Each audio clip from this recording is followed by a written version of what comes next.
communiqué final de la conférence internationale de l'unité islamique affirme la nécessité d'une solution pacifique à la crise en Syrie.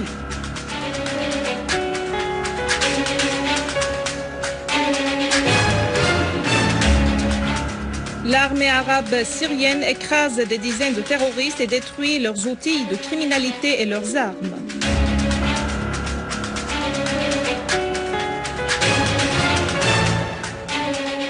L'opposition égyptienne rejette le dialogue avec Morsi et ce dernier fait impliquer l'armée contre les manifestants.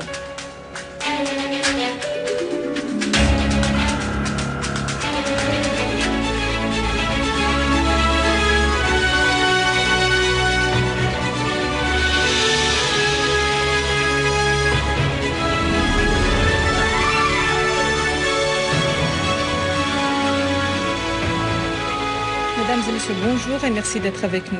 À Téhéran, le chef du conseil de la Choura iranien, Ali Larijani, a affirmé que le dialogue politique est la meilleure approche pour résoudre la crise en Syrie.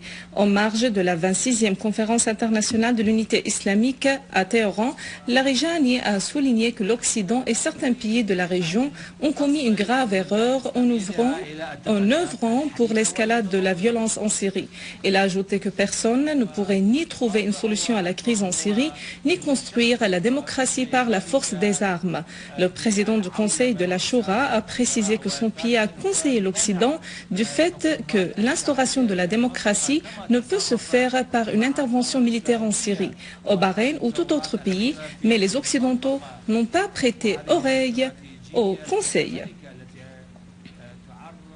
D'ailleurs, la 26e conférence internationale de l'unité islamique a clôturé ses travaux à Téhéran avec la participation d'intellectuels de 102 pays. Les participants à la 26e conférence internationale de l'unité islamique ont affirmé dans le communiqué final la nécessité de parvenir à un règlement pacifique de la crise en Syrie. Ils ont condamné le terrorisme sous toutes ses formes, notamment celui qu'exercent les grandes puissances sous couvert de la mondialisation et de la démocratie et des droits de l'homme. La conférence a adopté l'initiative du mufti général de la République, Ahmed Bedreddin Hassoun, pour la création de l'Union des ulémas de la résistance. De même, la conférence a annoncé la création d'un comité pour les bons offices qui accomplit le rôle de médiation entre les gouvernements et les peuples en vue de rapprocher les points de vue et parvenir à une solution pacifique aux crises. Le communiqué final a condamné les agressions sionistes continues contre le peuple palestinien. Il a rappelé la nécessité de parvenir à une solution pacifique à la question palestinienne. Les participants ont souligné leur détermination à poursuivre les efforts pour consolider l'unité nationale palestinienne, le droit de retour du peuple palestinien et la création de son État indépendant avec Jérusalem-Al-Quds comme capitale. Le communiqué final a mis en garde contre l'implication de la religion dans les crises politiques et a publié une fatwa interdisant sous n'importe quel prétexte l'effusion de sang des musulmans. La provocation des séditions confessionnelles ne sert que les ennemis des musulmans, ont souligné les participants.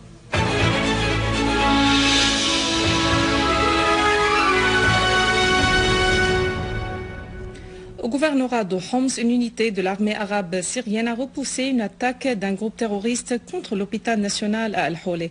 Une source militaire a déclaré que l'armée arabe syrienne a infligé de lourdes pertes aux terroristes, faisant de nombreux morts et blessés parmi les membres de ce groupe terroriste. La même source a ajouté que cette unité de l'armée a détruit dans une opération spécifique une voiture équipée d'une mitrailleuse lourde et transportant des armes et des munitions à la périphérie de la ville d'Al-Qsir. Une autre unité de l'armée arabe syrienne, en coopération avec les gardes-frontières, a repoussé une tentative d'infiltration d'un groupe terroriste armé à partir du territoire libanais près de Talkalah. À Daraya, des unités de l'armée arabe syrienne poursuivent leur mission nationale de lutte antiterroriste dans le quartier de Ard al-Khalij. Une de ces unités a affronté un groupe terroriste armé en y faisant de nombreux tués et blessés. De même, un autre groupe terroriste a été neutralisé dans les alentours de l'hôpital national de Daraya. Au cours de ces opérations spécifiques, l'armée arabe syrienne a aussi confisqué des armes et des munitions, dont certaines de fabrication israélienne. L'ex-présidente du Sénat belge, Anne-Marie Lezen, a affirmé que les puissances étrangères appuyaient considérablement en fonds et en armes les extrémistes venant de différents pays du monde vers la Syrie pour y semer le chaos. Dans une interview avec la chaîne Al-Mayadeen, Lezen a souligné que l'accès de ces terroristes en Syrie aggrave la situation dans ce pays qui est un pays clé dans la région et dans le monde, a-t-elle affirmé. Lezen a appelé l'Europe, qui œuvre à l'arrêt de tout soutien aux extrémistes en Libye et au Mali, à arrêter d'elle-même son soutien aux extrémistes en Syrie. C'est entre autres une condition pour parvenir à la paix et à un dialogue politique réel, a insisté Lezen.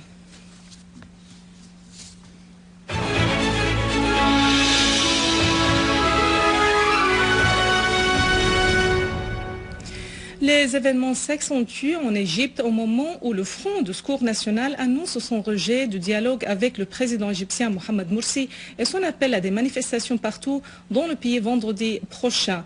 Pendant ce temps, des milliers d'Égyptiens ont brisé le couvre-feu imposé par Morsi à Port Saïd et à l'Ismaïlia en poursuivant les manifestations. Les forces de sécurité égyptiennes ont dispersé les manifestants en ayant recours aux tirs et au gaz lacrymogène. Le ministre de la Défense a d'autre part souligné que le conflit politique dans le pays pourrait mener à l'effondrement de l'État. Voici un rappel des principaux titres. Le communiqué final de la Conférence internationale de l'unité islamique affirme la nécessité d'une solution pacifique à la crise en Syrie.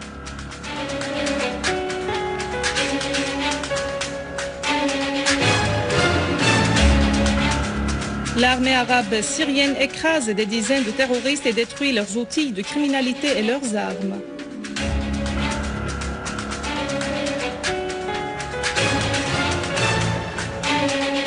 L'opposition égyptienne rejette le dialogue avec Morsi et ce dernier fait impliquer l'armée contre les manifestants.